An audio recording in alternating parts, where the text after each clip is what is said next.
Hello YouTube, it's Jake and Kyle again, and today we're going to be bringing you the second part to our Lego engine we were making.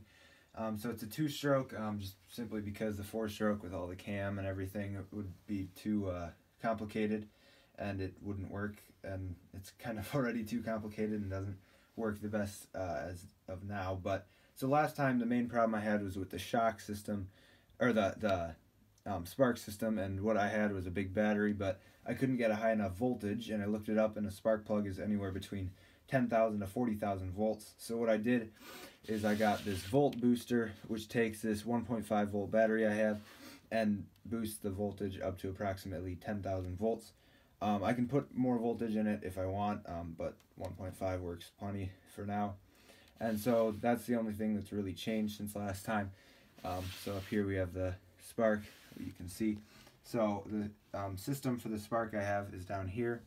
And so what I originally had was just a little pivot that this wheel would knock down. But since this is basically a giant capacitor over here, so I needed more time because the lever wasn't making contact for enough. So what I did is I found a arch that had the same radius as the wheel that was spinning. So when it contacts here, it's touching that whole time, and it gives the capacitor enough time to charge up, or basically it's a giant capacitor. I'm not very into electric, but that's basically what I say this is. So when the wheel spins, it contacts with this arc, and then the spark comes up here between the positive and negative, and then here's the spark. So it just contacts here, and then the spark is up here. So it's pretty nice, and it works quite well. So we'll just give you a little demonstration of it working here, and this is our electric start. So this is just purely for showing you guys that the spark system works. I do want to say also that I have all of the crankshaft hot glued, and basically every part on here is hot glued together, which honestly isn't smart for an engine, but all I care is that it works, and in theory will work, but probably won't.